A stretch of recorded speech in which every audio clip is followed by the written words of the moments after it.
کی طرف جائے۔ کسی نے سوال کیا عصر کی نماز کے بعد جھاڑو اکثر بڑے مارنے نہیں دیتے؟ دیکھیے عصر کے بعد جھاڑو نہیں دینا، رات میں جھاڑو نہیں دینا، کیوں؟ یہ توہم ہے، اس سے شیطان آتا، اس سے نحوست آتی، اس سے چوریاں بھی ہوتی رات میں اگر جھاڑو دیتا، تو لہٰذا عصر کے بعد جھاڑو نہیں دیتے ہیں، یہ توہم ہے، اس کی کوئی ناخن نہیں کاٹتے ہیں۔ اب اللہ رحم کرے، توہموں نے تو بیڑا غرق کر دیا۔ بہت سی بار غیر مسلموں کو مسلمان توہم سکھاتے۔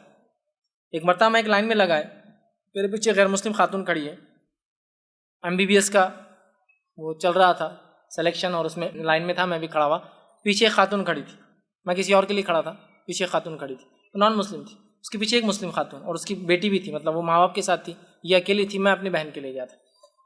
تو لائن میں جب لگے تو اس کو چھینک آ گئی ایک دم، بس نمبر آنے پہ مطلب میں جاؤں گا اس کے بعد ہو جائیں، چھینک آتے ہی یہ تو جو ہوا پیچھے ہمارے مسلمان بہن، چھینک آ گئی، تم کو سچا نہیں دکھ رہا تمہارا؟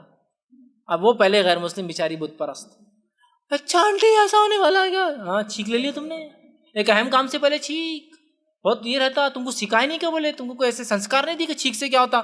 آئی بھی تو نہیں لینا تم نے، اللہ رحم کرے بولے بچی پہ۔ اور اب وہ مسلم عورت آگے والوں چھینک لی اس نے، لائن میں چھینک لی، نمبر آ رہا تھا، اور وہ سائیکولوجیکلی ڈپریس۔ ہم سکھا رہے لوگوں کو توہم کرو رہے، تم توہم کیوں نہیں کر رہے؟ ہم تو یہ ہونا چاہیے کہ اس نے چھینک کر کہے کہ آنٹی میں نے چھینک لی، کوئی برا تو نہیں بیٹا، کرنے والی ذات اللہ کی ہے، کچھ نہیں ہوتا، لگے رہو۔ ہم شرک سکھا رہے ہیں، ہم توہم سکھا رہے ہیں، ہم بدعتیں سکھا رہے ہیں لوگوں کو، یہ تو حال ہمارا ہو چکا ہے۔ تو بہرحال یہ توہم ہے، عصر کے بعد جھاڑو نہیں دینا سیکھو، میں نے صاف صفائی تو اسلام کا حصہ ہے، جب ضرورت پڑے دیجیے، 10 بار دیجیے، ٹھیک ہے۔ آگے انہوں نے کہا فجر کی نماز پڑھ کر